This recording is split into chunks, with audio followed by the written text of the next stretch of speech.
بسم اللہ الرحمن الرحیم۔ السلام علیکم۔ کمپنی کو نہ صرف ایک قابل بلکہ بااعتماد، ایماندار اور محنتی نوجوان کی ضرورت تھی۔ یہ انٹرویو دو سطحی پر مشتمل تھا، یعنی کہ ان میں سے جو قابل کینڈیڈیٹ ہے ان کا پہلے ایک تجربے کار مینیجر انٹرویو لے گا اور بعد میں ڈائریکٹر خود سلیکشن کرے گا۔ قصہ مختصر کہ جب انور نامی نوجوان اپنے پہلے انٹرویو میں کامیاب ہو گیا تو دوسرا مرحلہ کمپنی کے ڈائریکٹر کے سامنے پیش ہونا تھا، اور جہاں پر اس کا فائنل انٹرویو ہونا تھا۔ انور کمپنی ڈائریکٹر کے کمرہ میں داخل ہوا۔ ڈائریکٹر ایک انتہائی قابل اور سنجیدہ آدمی تھا۔ اس نے انور کی سی وی وغیرہ چیک کی، پھر انور سے کہا کہ میں آپ کا زیادہ ٹائم نہیں لوں گا، آپ کے والد کیا کرتے ہیں؟ انور نے بتایا کہ وہ ایک موچی ہے اور سابقہ 19 سالوں سے وہ یہ کام کرتے آ رہے ہیں اور یہ کام ہمارا وراثتی ہے۔ ڈائریکٹر نے پوچھا تو کیا آپ بھی جوتے بنا لیتے ہو یا ٹوٹے جوتوں کی مرمت وغیرہ کر لیتے ہو؟ انور نے جواب دیا کہ نہیں سر، میرے والد نے مجھے ہمیشہ پڑھنے کو ترجیح دی ہے، لیکن ہاں میں کبھی کبھار انہیں کھانا دینے کے لیے دوپہر کو ضرور جاتا ہوں تو وہ مجھے میری خواہش کے باوجود کام کو ہاتھ تک نہیں لگانے دیتے اور کہتے ہیں کہ بس بیٹا تو پڑھائی میں زور لگا، ہمت کر، یہ تیرے کرنے کا کام نہیں۔ میں اپنے بیٹے کے ہاتھوں میں کاغذ قلم دیکھنا چاہتا ہوں اور ایک روشن مستقبل کا خواہاں ہوں۔ ڈائریکٹر نے انور کو مخاطب کرتے ہوئے کہا کہ آپ کو لگاتار 2 دن اپنے والد کے پاس لوگوں کے جوتے مرمت کرنے ہوں گے۔ اگر آپ 2 دنوں میں یہ کام سیکھ گئے اور اس کو مکمل جان گئے تو شاید ہم آپ کو اس نوکری کے لیے اس عہدے پر تعینات کر دیں۔ پھر ڈائریکٹر نے کہا کہ آپ جا سکتے ہیں، 2 دن بعد آپ سے ملاقات ہوگی۔ محمد انور کچھ پریشان لیکن ایک ننھی سی امید لے کر اپنے گھر کو لوٹ گیا۔ اگلے دن انور اپنے والد کی جگہ بیٹھ گیا اور والد کو ساری صورتحال سے آگاہ کیا کہ اگر میں نے 2 دنوں میں کام سیکھ لیا اور یہ کام جان گیا تو شاید مجھے نوکری مل جائے۔ انور کا والد بھی خاموش ہو گیا۔ گاہک آ رہے تھے تو انور ان کے جوتے لیتا اور والد سے مشاورت کے بعد ان کی مرمت کر کے واپس دیتا۔ پہلا دن گزر گیا اور انور چونکہ پہلے بھی اپنے والد کو لوگوں کے جوتے مرمت کرتا ہوا دیکھتا تھا اور آج والد کی سربراہی میں یہ تقریباً کافی حد تک جوتے کی مرمت جان چکا تھا۔ اگلے دن انور اکیلا صبح کے وقت اپنے ٹھکانے پر پہنچا۔ آج انور سارا دن اکیلے ہی اپنے والد کی موچی کی گدی پر بیٹھ کر کام کرے گا۔ یہ بات انور اپنی والدہ سے کہہ کر آیا تھا۔ خیر لوگوں کا آنا جانا ریل پیل شروع ہو گئی۔ انور لوگوں کے جوتے مرمت کر کے دیتا۔ صبح سے دوپہر ہو گئی۔ دوپہر کے وقت ایک بوڑھی عورت اس کے پاس آئی اور اسے کالے رنگ کے بوٹ مرمت کے لیے دیے۔ بوڑھی نے انور سے کہا کہ میں شام کو آ کر تم سے اپنے بوٹ لے جاؤں گی۔ انور نے کہا ٹھیک ہے۔ رقم طے ہو گئی جو کہ فقط 40 روپے تھی۔ بوڑھی واپس لوٹ گئی۔ انور سارا دن لوگوں کے جوتے وغیرہ مرمت کرتا رہا۔ جب اس عورت کے دیے گئے جوتوں کی مرمت کرنے لگا تو اس میں ایک کالے رنگ کے بنے کپڑے کی تھیلی میں 5000 والی 10 نوٹ اور 2 سونے کی بالیاں تھیں۔ انور یہ سب دیکھ کر بڑا حیران ہوا۔ نہ جانے اس کے دل میں کیا خیال آیا کہ اس نے اس تھیلی کو اپنی گدی کے نیچے ایک سائیڈ پر چھپا دیا تاکہ کوئی اسے دیکھ نہ سکے۔ یہ 50,000 روپیہ اور سونے کی 2 بالیاں جن کی مالیت تقریباً 60-70 ہزار سے کم نہ تھی، یہ انور کے لیے بہت بڑی رقم تھی، کیونکہ اس کا والد صبح سے لے کر شام تک بمشکل 1200 روپیہ کماتا تھا اور یہ رقم اور سونا تقریباً ان کے 3-4 ماہ کی کمائی کے برابر تھا۔ قصہ مختصر یہ کہ شام ہو گئی لیکن وہ بوڑھی عورت اپنے جوتے لینے نہ آئی، حتیٰ کہ مغرب سے عشاء ہو گئی۔ تب جا کے وہ عورت آئی اور آ کر انور سے کہا مجھے گھر کے کاموں میں کچھ دیر ہو گئی، میں تو سمجھی کہ تم جا چکے ہو، خیر مجھے میرے جوتے دو اور اپنا یہ 40 روپے پکڑو۔ انور نے وہ جوتے دیے اور اپنے 40 روپے پکڑے۔ بوڑھی جوتے لے کر اپنے گھر کو چل دی۔ انور نے 2-3 آوازیں دیں لیکن شاید بوڑھی نے سنی نہ اور وہ اپنے راستے پر مگن رہی، حتیٰ کہ انور کو دوڑ کر اس بوڑھی کے پیچھے آنا پڑا۔ پھر اسے وہ تھیلی دی جس میں پیسے اور سونے کی بالیاں تھیں۔ بوڑھی عورت نے کہا کہ بیٹا یہ تھیلی میری نہیں ہے، یہ کسی اور کی ہوگی۔ انور نے کہا کہ نہیں، یہ تھیلی آپ کی ہے، کیونکہ سارا دن میں لوگوں کے جوتے مرمت کرتا رہا، نہ مجھے کسی اور کے جوتوں میں یہ تھیلی ملی اور نہ ہی مجھے اس تھیلی کا کسی نے سوال کیا۔ بوڑھی نے کہا سوال تو میں نے بھی تھیلی کا تم سے نہیں کیا کیونکہ یہ میری نہیں ہے۔ انور نے کہا کہ مجھے یقین ہے یہ تھیلی آپ ہی کی ہے اور آپ کے جوتوں میں سے نکلی ہیں۔ عورت نے کہا دیکھ لو بیٹا، کسی اور کا حق نہ مارا جائے۔ انور نے کہا کہ نہیں جی، آپ ہی کا حق ہے، لہٰذا آپ اسے لے جائیے اور سنبھل کر جائیے گا، چونکہ مجھے اب کافی دیر ہو چکی ہے اور میرے والدین پریشان ہو رہے ہوں گے۔ بوڑھی عورت نے کہا کہ میں نے بالکل ساتھ ہی جانا ہے، تم پریشان نہ ہو۔ انور واپس لوٹا، اپنی دکان سمیٹی اور اپنے گھر واپس چلا گیا، کیونکہ انور نے یہ کام پہلے کبھی نہیں کیا تھا۔ ان 2 دنوں میں کام کرنے کی وجہ سے اس کو بہت زیادہ تھکاوٹ ہو چکی تھی۔ اپنے باپ کو گلے سے لگایا اور جذباتی ہو گیا۔ کھانا کھایا، سارا دن میں جو پیسے کمائے تھے وہ اپنے والد کو دیے اور بستر پر مدہوش ہو گیا۔ اسے کوئی خبر نہ تھی اور تھکاوٹ کی وجہ سے اسے فوری نیند آ گئی۔ اگلے دن چونکہ اس کا انٹرویو تھا، لہٰذا یہ تیار ہو کر مقررہ وقت پر کمپنی کے ڈائریکٹر کے آفس میں جا پہنچا۔ ڈائریکٹر نے پہلے کی نسبت بڑے گرم جوشی سے اس کو بیٹھنے کو کہا۔ کمپنی اور دیگر ادھر ادھر کی باتیں کرنے کے بعد ڈائریکٹر نے انور سے کہا ان 2 دنوں میں تمہارے ساتھ کوئی عجیب واقعہ پیش آیا اور تمہارے یہ 2 دن کیسے گزرے؟ انور نے کہا کہ یہ دونوں دن میرے تھکان سے بھرے ہوئے تھے اور مجھے اپنے والد کی محنت کا شدت سے احساس ہوا کہ وہ میری تعلیم کی خاطر کس قدر محنت کرتے ہیں اور سارا دن کبھی دھوپ کبھی چھاؤں میں بیٹھ کر لوگوں کے جوتے مرمت کرتے ہیں۔ مجھے ان کی محنت کا شدت سے احساس ہوا اور میرے اندر یہ جذبہ پہلے کی نسبت 100 گنا زیادہ ہو گیا ہے کہ میں نے اپنے والد کو آسائش والی زندگی دینی ہے، کیونکہ انہوں نے میرے مستقبل کی خاطر خود کو روند ڈالا۔ میری ہر خواہش کو پورا کرنے میں انہوں نے جس قدر جتن کیے وہ ان سابقہ 2 دنوں میں جان گیا ہوں۔ میں نے جب یونیفارم، جوتے، جو کچھ مانگا انہوں نے مجھے دیا، لیکن اگر یہ سابقہ 2 دن میں نہ گزارتا تو مجھے ان کی محنت اور روپے کی قدر کا بھی کبھی احساس نہ ہوتا شاید۔ ساتھ ہی انور کی آنکھوں میں آنسو آ گئے۔ یہ انتہائی حساس اور جذبات سے بھرا وقت تھا۔ ڈائریکٹر نے ایک ٹیشو انور کو دیا اور پھر پوچھا اس کے علاوہ ان 2 دنوں میں اور کوئی تمہارے ساتھ عجیب واقعہ پیش آیا ہو؟ انور نے کہا کہ نہیں۔ پھر بولا کہ کل دوپہر کو ایک عورت میرے پاس آئی تھی اپنے کسی بیٹے یا گھر کے کسی فرد کے جوتے لے کر جس کی مرمت ہونا تھی۔ باقی وہ ساری داستان انور نے ڈائریکٹر کے گوش گزار کر دی۔ ڈائریکٹر نے کہا جتنی رقم تم بتا رہے ہو یہ تو تمہارے لیے بہت زیادہ ہے، تم ان سے 3-4 ماہ اپنے گھر کا خرچ چلا سکتے تھے۔ انور نے کہا کہ نہیں سر، میرے والد نے ہمیشہ ہمیں محنت سے حق حلال کا نوالا کما کر کھلایا ہے۔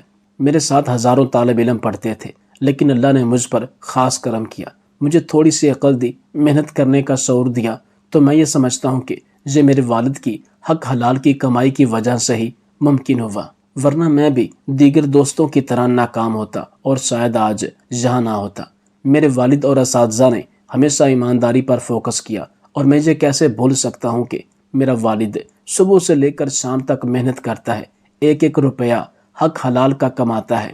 بعض دفعہ لوگوں کی باتیں بھی سننی پڑتی ہیں، لہٰذا میرا ضمیر گوارا نہیں کرتا کہ میں کسی کی دولت پر ناحق اپنا قبضہ جماؤں یا چوری کروں یا کسی کا حق کھاؤں۔ انور کی باتیں سن کر ڈائریکٹر بہت زیادہ متاثر ہوا اور قدرے جذباتی ہو کر کہنے لگا کہ تم جانتے ہو کہ وہ بوڑھی عورت کون تھی؟ انور نے کہا کہ نہیں سر، میں نے زندگی میں اس عورت کو پہلی دفعہ دیکھا تھا۔ ڈائریکٹر نے کہا کہ وہ میری والدہ تھی۔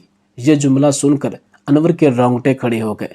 پھر ڈائریکٹر بولا کل ہی تمہارا انٹرویو ہو چکا ہے اور تم اس امتحان آزمائش میں کامیاب ہو گئے ہو۔ انور کی آنکھوں میں آنسو بھر آئے۔ ڈائریکٹر اپنی جگہ سے اٹھا اور انور کو گلے لگا کر کہا کہ میری 2 بیٹیاں ہیں جبکہ میرا کوئی بیٹا نہیں ہے اور میں پچھلے 8 سال سے اس شو روم میں کام کرتا ہوں، لیکن بعض دفعہ بیماری اور بعض دفعہ خوشی غمی کی وجہ سے مجھے چھٹی کرنا پڑ جاتی ہے۔ میرا پچھلا مینیجر قابل، ذہین، محنتی آدمی تھا لیکن اعتماد کے قابل نہیں تھا۔ گزشتہ 6 ماہ سے مجھے اس کی شکایات مل رہی تھی اور میں نے خود بھی اسے آزمایا ہے۔ یہ پیسے کو ہی اپنا دین دھرم سمجھتا ہے، لہٰذا میں نے اسے فارغ کر دیا۔ اب مجھے ایک ایسے آدمی کی تلاش تھی جو محنتی، قابل ہونے کے ساتھ ساتھ ایماندار ہو، جو یہ جانتا ہو کہ روپیہ پیسہ کیسے کمایا جاتا ہے، جس کی تربیت حق حلال کے نوالے کھلا کر کی گئی ہو، جو دوسروں کی رقم دوسروں کے مفادات پر اپنا حق ناجائز نہ جمائے، جو ایمانداری اور محنت سے خود اور اپنے گھر والوں کو حلال کا لقمہ کھلائے تاکہ میں، میرے گھر والے اور یہ کمپنی ہمیشہ چلتی رہے۔ لہٰذا مجھے تم پر فخر ہے اور میں تمہیں اس عہدے پر مینیجر کے طور پر یہ نوکری دیتا ہوں، لہٰذا تم کل سے کام پر آ جانا۔ یہ الفاظ سن کر انور کے جذبات کا کوئی ٹھکانہ نہ رہا۔ اس نے ڈائریکٹر کا شکریہ ادا کیا اور اپنے گھر کو لوٹ گیا۔ جب گھر پہنچا تو والدین نے اس کا چہرہ دیکھتے ہی کہہ دیا کہ مبارک ہو۔ تب انور نے اپنے انٹرویو کی مکمل داستان اپنے والدین کو سنائی تو ان کی آنکھوں میں بھی آنسو تھے، اور والد نے فرتے جذبات میں کہا کہ میں نے زندگی ساری اس گھر میں حلال کا نوالا کمایا ہے۔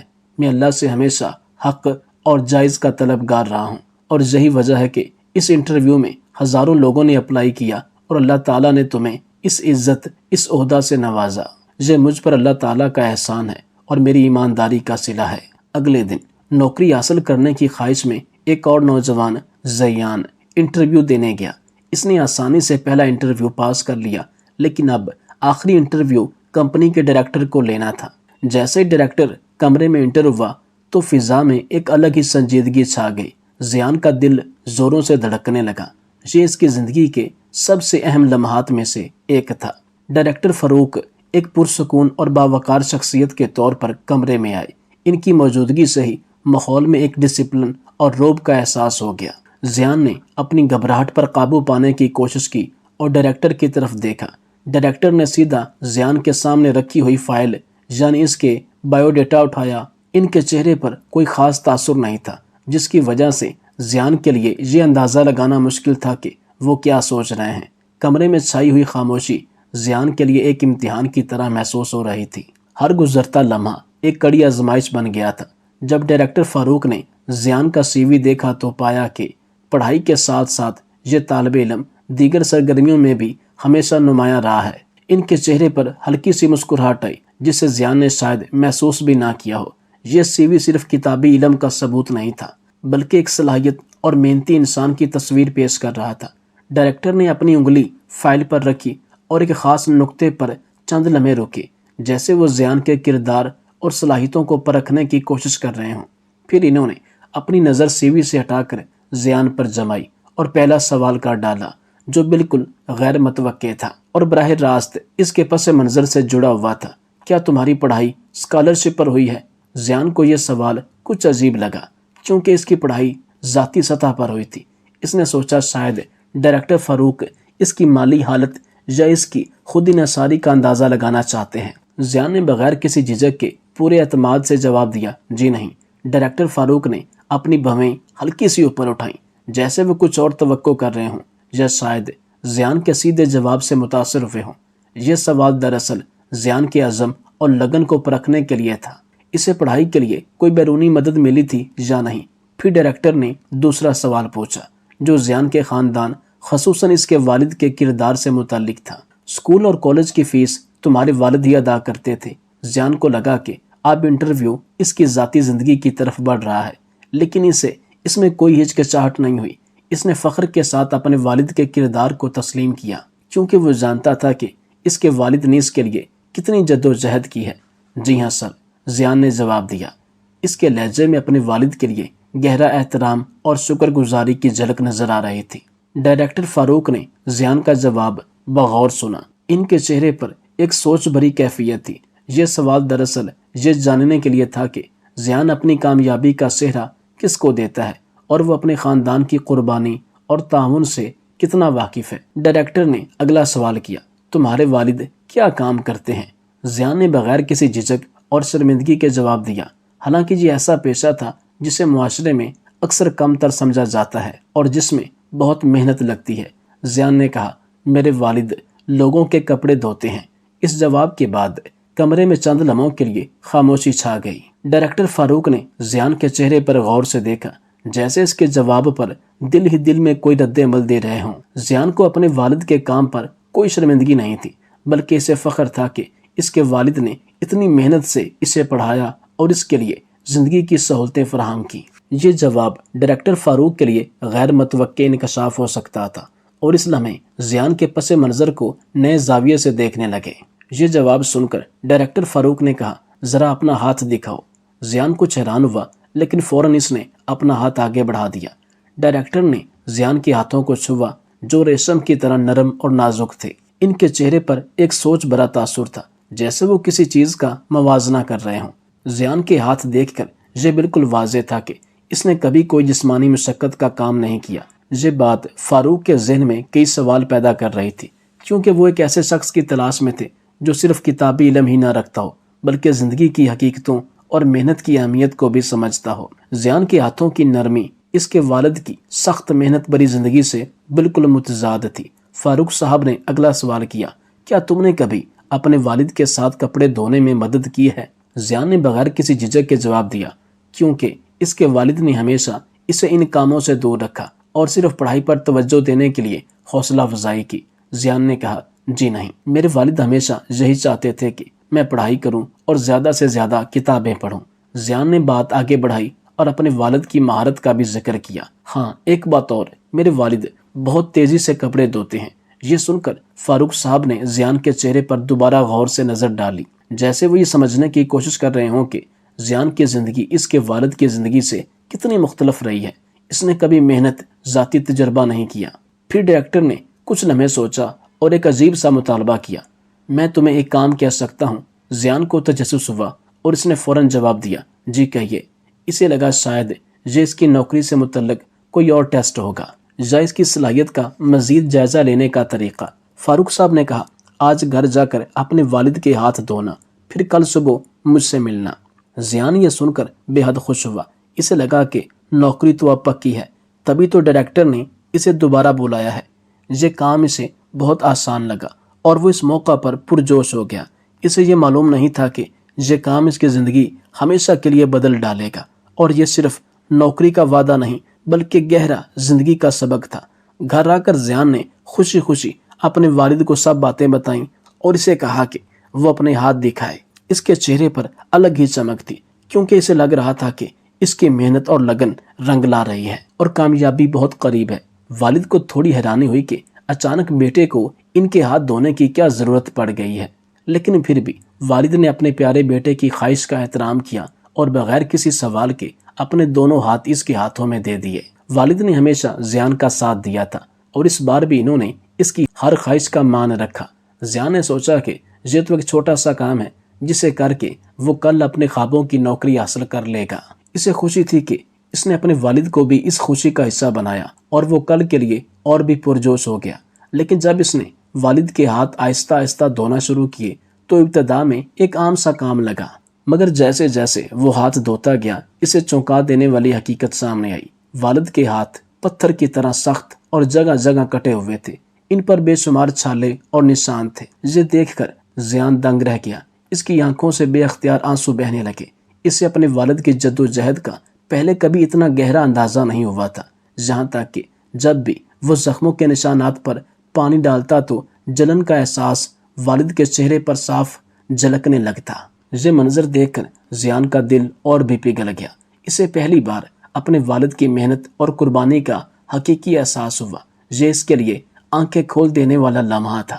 زیان کو زندگی میں پہلی بار یہ ادراک ہوا کہ یہی وہ ہاتھ ہیں جو روز دوسروں کے کپڑے دھو دھو کر اس کے لیے اچھا کھانا، اچھے کپڑے اور سکول کی فیس کا بندوبست کرتے ہیں۔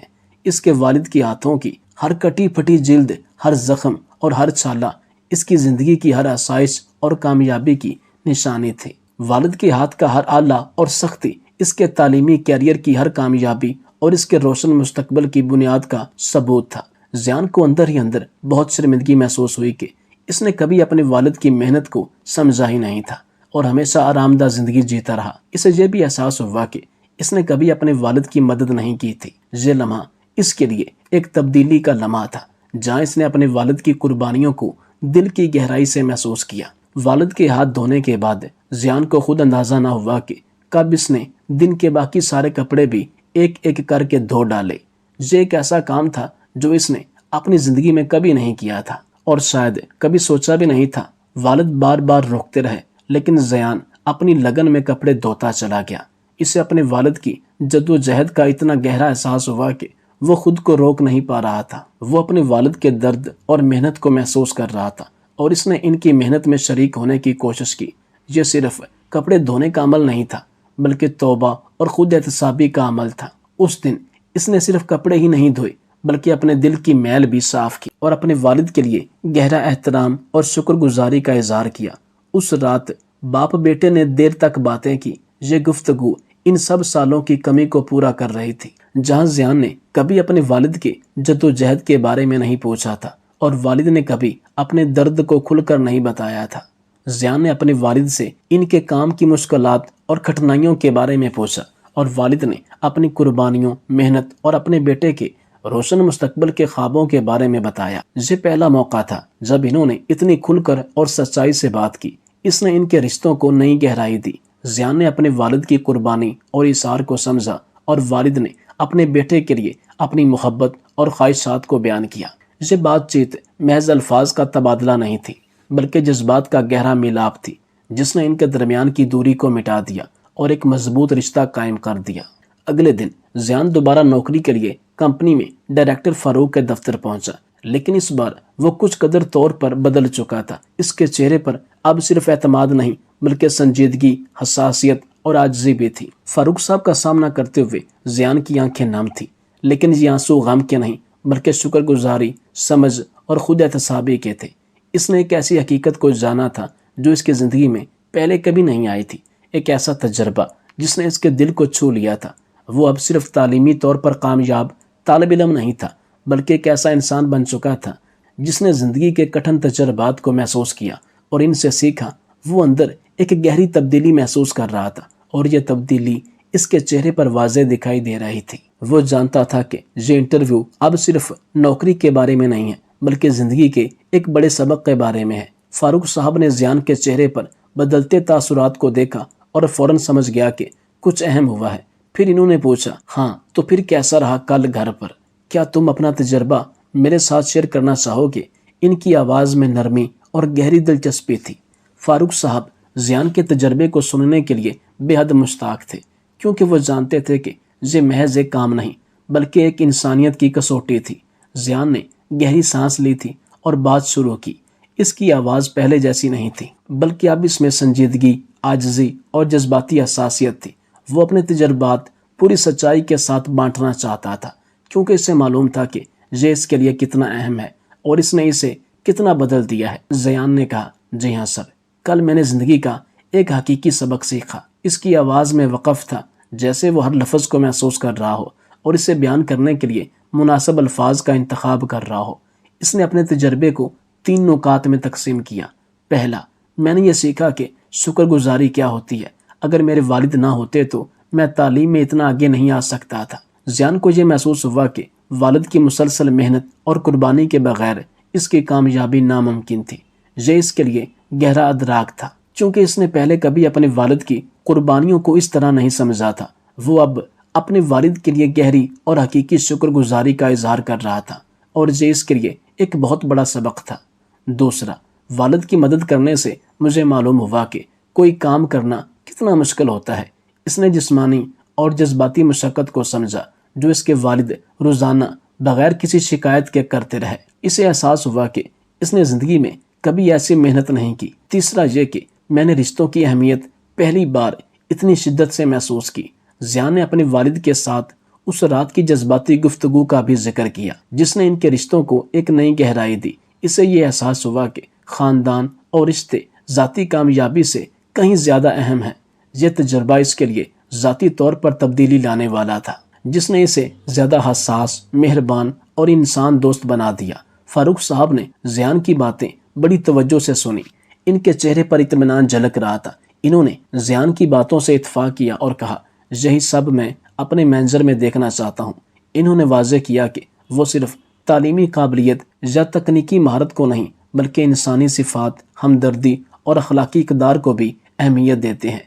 میں یہ نوکری اسی شخص کو دینا چاہتا ہوں جو دوسروں کی مدد کی قدر کرے، جو کام کے دوران دوسروں کے دکھ کو بھی محسوس کرے اور جو صرف پیسے کو ہی زندگی کا مقصد نہ سمجھے۔ فاروق صاحب زیان کے بدلے ہوئے رویے کو مکمل طور پر سمجھ گئے تھے اور اس سے بے حد متاثر ہوئے تھے۔ یہ صرف ایک انٹرویو نہیں تھا بلکہ کردار اور انسانیت کی آزمائش تھی جس میں زیان اس کمپنی میں ایک اعلیٰ مینیجر کے عہدے پر کامیاب رہا۔ پھر فاروق صاحب نے مسکرا کر زیان کی طرف دیکھا اور کہا، مبارک ہو، تم اس نوکری کے پورے حقدار ہو۔ زیان کی آنکھیں خوشی اور شکر گزاری کے آنسوؤں سے بھر آئی تھیں۔ اسے نہ صرف خوابوں کی نوکری ملی تھی بلکہ ایک انمول سبق بھی ملا تھا۔